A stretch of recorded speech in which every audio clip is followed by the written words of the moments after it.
Hello, I'm Michael Craig.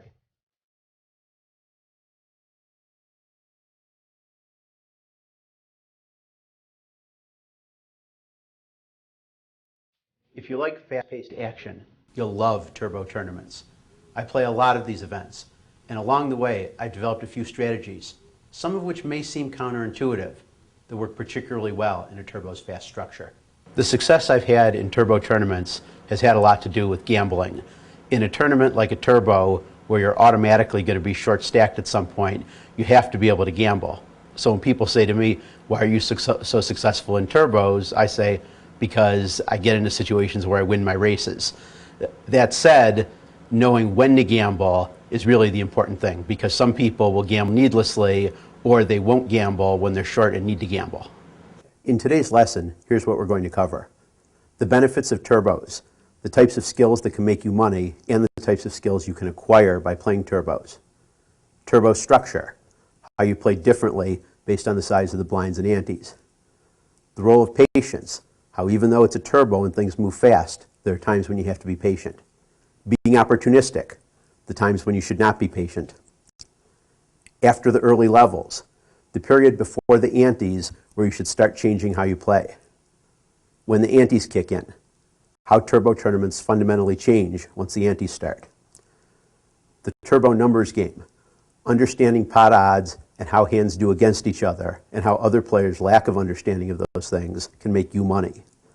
The final table, some particular tips when you get to the end to improve your finishing place, as well as how to handle the shorthanded situations.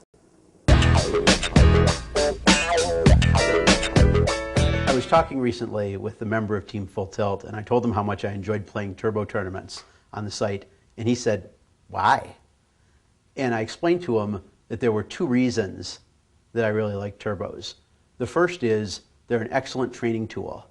Turbos are all about playing your first two cards, understanding what hands to play in each position, understanding what hands to play in different stack situations, understanding which hands to continue playing after somebody has played back at you.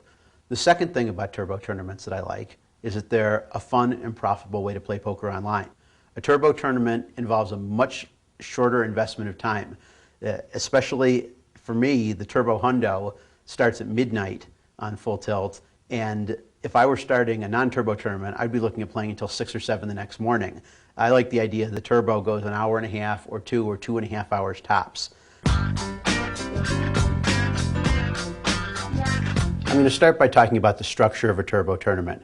I'll use as an example the Turbo Hundo, the tournament on Full Tilt that I've won 4 times. And I'll compare that structure with a more typical structure, like the structure in the 40,000 and 65,000 guarantees. Those are the 150 plus $13 tournaments that are deep stacks, both of which I've also won. What you're looking at now is the structure of a turbo tournament and a Full Tilt deep stack tournament side by side. The main difference in the turbo tournament is the amount of minutes per level. As you see here, you spend 5 minutes per level. In a regular tournament, you're spending 12 minutes per level. Also, you start with fewer chips in a turbo tournament, 2,000 versus 3,000. That, again, is not a significant difference at first, but as the blinds go up, and because they're going up faster, you become short-stacked much quicker.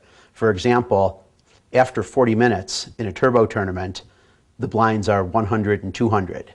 After 40 minutes in a deep stack tournament, you're still at the 25 and 50 level. In the turbo tournament, you're talking about a big blind that's 1/10 of your starting stack. In a non-turbo tournament, you're talking about a big blind that's 1/60th of your starting stack. Oddly, patience plays an important part in a turbo tournament, especially in the early part of the tournament.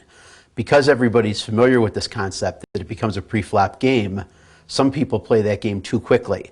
At the beginning of the tournament, if the blinds are 25 and 50 or 50 and 100, and you have 20 or 30 or 40 times the big blind, then the important thing is to play good poker.